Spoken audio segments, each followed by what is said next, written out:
Bonjour, je suis Manon chez Je passe mon titre pro.fr et je suis en charge de la rédaction des dossiers professionnels que l'on propose.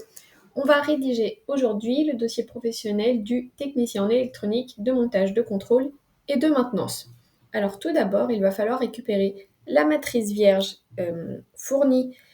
la matrice vierge du dossier professionnel fournie par le ministère du Travail, qui est disponible sur Je passe mon titre pro. Donc on peut aller dans les dossiers d'exemple, dossier professionnel, et dans la colonne de gauche, on a le dossier professionnel vierge à remplir. On clique simplement sur télécharger. Il se télécharge tout seul sur votre ordinateur. Et ensuite, vous pouvez l'ouvrir avec n'importe quel outil de traitement de texte, comme par exemple ici, Google Docs. C'est exactement la même chose que Word. Donc, on peut déjà commencer par remplir la première page, la page de garde. Alors ici, vous indiquez votre nom de naissance, puis votre nom d'usage qui est votre nom d'époux si vous êtes marié, le prénom et votre adresse personnelle. Ensuite, juste en dessous, le titre professionnel visé, donc technicien en électronique de montage, de contrôle et de maintenance. La case parcours de formation est déjà cochée, donc si vous êtes en centre de formation, et si vous êtes en VE, vous cochez la case qui est juste en dessous. Pour la page de garde, c'est tout ce qu'on a à remplir. On n'ajoute pas de photo, pas de logo, rien du tout. Seulement ces informations. Ensuite, la présentation du dossier, vous allez la lire, mais je n'ai rien à remplir.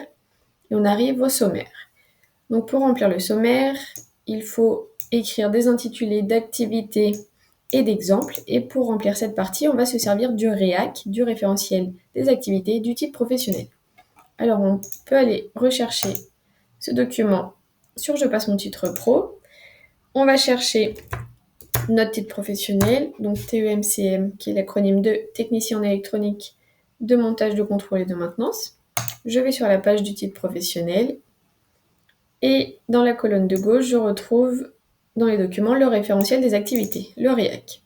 Donc je clique simplement sur l'icône du document pour ouvrir le fichier et je vais aller en page 6. Je sais que j'ai les informations dont j'ai besoin et j'ai mon tableau avec les activités types et les compétences du titre professionnel. Donc pour remplir mon sommaire, je vais simplement prendre l'intitulé de l'activité type 1 que je vais venir mettre ici. Je fais pareil pour l'activité 2 et la dernière, l'activité 3. Et pour chaque activité, on va prendre 2 à 3 exemples de compétences par activité. Alors, comme on a déjà 3 activités, pour éviter que le dossier soit trop lourd à lire, je vais mettre 2 exemples de compétences. Et je fais pareil, je viens simplement coller les intitulés des compétences. Voilà, il me reste la dernière partie.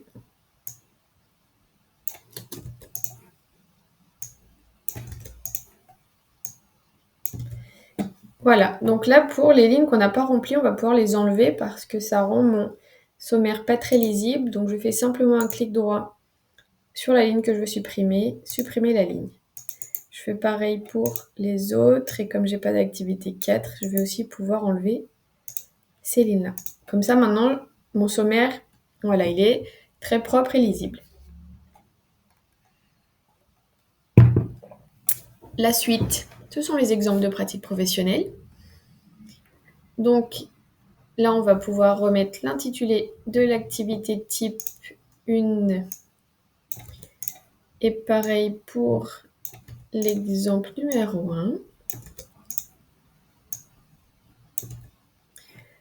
Et dans cette partie, on va nous demander de développer, de décrire les tâches effectuées et dans quelles conditions concernant cette compétence. Donc là, ce qu'on peut faire pour organiser notre récit, c'est d'écrire sous forme de tiret dans les grandes lignes toutes les tâches qu'on a effectuées. Comme ça structure notre récit, ça va le rendre plus lisible. Donc je vais pouvoir parler de la fabrication de faisceaux et sertissage de précision, de l'assemblage des cartes et brasage THT.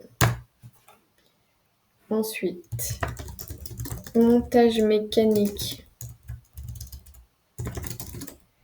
et câblage de puissance. Et enfin, raccordement des signaux et contrôle final. Donc ça, en fonction de mes tâches, ça va me permettre de structurer mon récit. Alors, je vais d'abord amorcer mon texte.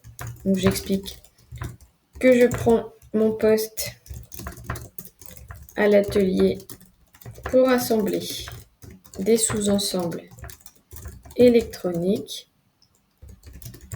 Une tâche qui commence par la sécurisation contre les décharges électrostatiques qu'on appelle ESD. Je vérifie la connexion de mon bracelet antistatique au tapis de travail et je porte ma blouse ESD. Je reçois et j'analyse l'ordre de fabrication web accompagné du dossier technique avec la nomenclature, les plans de SolidWorks et les schémas de câblage. Donc ensuite, je peux passer à la fabrication des faisceaux et sertissage de précision. Donc, je sélectionne les bobines de fil, comme par exemple, je précise les modèles, selon le schéma de câblage. J'utilise la pince à dénuder automatique et vous mettez le modèle de ce que vous utilisez, réglé à 4 mm pour préparer les fils. Pour les connecteurs Molex, j'utilise la pince à sertir. La pince à sertir spécifique et je serre jusqu'à la libération du cliquet, garantissant la pression correcte. Je peuple les boîtiers de connecteurs selon le schéma de brochage, m'assurant du verrouillage de chaque contact par un léger test de traction. Donc voilà pour la fabrication de faisceaux et le sertissage de précision. Ensuite, pour l'assemblage de cartes, je prépare ma station de brasage Weller avec le modèle réglé à 350 degrés Celsius. Je positionne les composants THT en vérifiant la polarité des condensateurs électrochimiques. Je procède au brasage, cherchant à obtenir un joint de soudure brillant et conique, conforme à la norme IPC A610. Je coupe les broches excédentaires avec une pince fine, nettoie la carte à l'alcool isopropylique, puis j'inspecte chaque soudure à la loupe binoculaire Montix pour détecter les ponts binoculaires pour détecter les ponts ou les soudures froides. Je passe à la partie montage mécanique et câblage de puissance. Je fixe les éléments sur le châssis métallique. Je fixe les éléments sur le châssis métallique, les ride-in, à l'aide d'un tournevis dynamométrique réglé au couple. Je fixe les modules et les cartes électroniques sur des entretoises. J'installe ensuite les interfaces de façade, voyant, interrupteur, connecteur M12. Je raccorde l'alimentation secteur 230 volts au bloc d'alimentation, assurant une connexion phase neutre éther correcte, et je distribue les tensions continues, 24 volts, 5 volts, etc.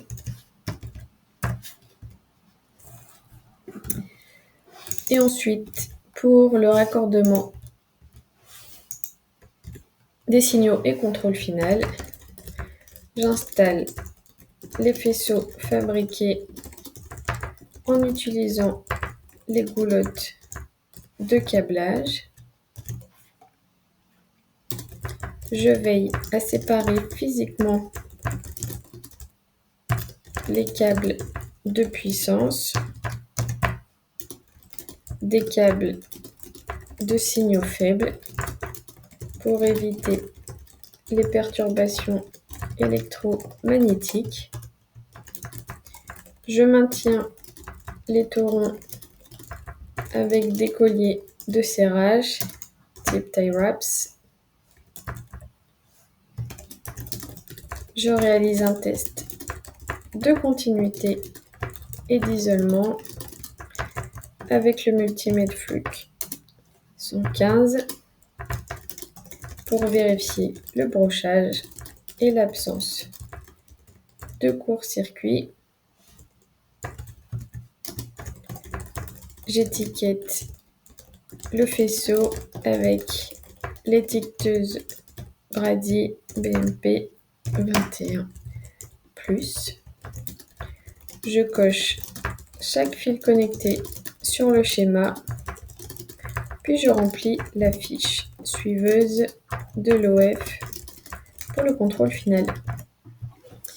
Et voilà pour cette partie. Là, je montre que je maîtrise la compétence assembler et raccorder un système ou sous-ensemble électronique. Donc, je décris le plus en détail possible toutes les tâches que j'ai effectuées. Ensuite, on me demande les moyens utilisés. Donc là, je vais lister tous les outils que j'ai eu en main pour les tâches que je viens de décrire. Donc, le bracelet antistatique pour la protection des décharges électrostatiques, une blouse ESD, vêtements de protection. J'ai parlé de SolidWorks, le logiciel de CAO, une pince coupante pour couper les fils et broches. On a parlé de la pince Molex, la pince à sertir, le Fluke 115, le multimètre de test, une loupe binoculaire pour l'inspection visuelle détaillée, un tournevis dynamométrique pour le serrage au couple, des tie wraps les colliers de serrage. Et voilà pour cette partie. Ensuite, avec qui avez-vous travaillé? Là, on décrit simplement avec quels collègues on a eu affaire dans le cadre de ces tâches. Donc, j'ai principalement travaillé sous la supervision de mon tuteur technique.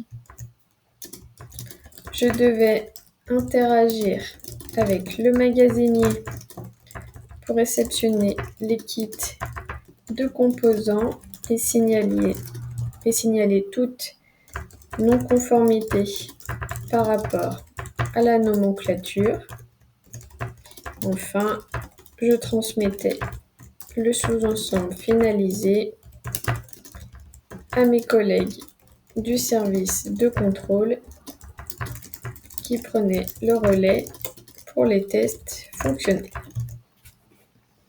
Ensuite, dans la partie 4, contexte, ici on va indiquer le nom de l'entreprise. Donc là, vous mettez le nom de l'entreprise où vous étiez. Le chantier, le service concerné, donc là on est sur le montage électronique.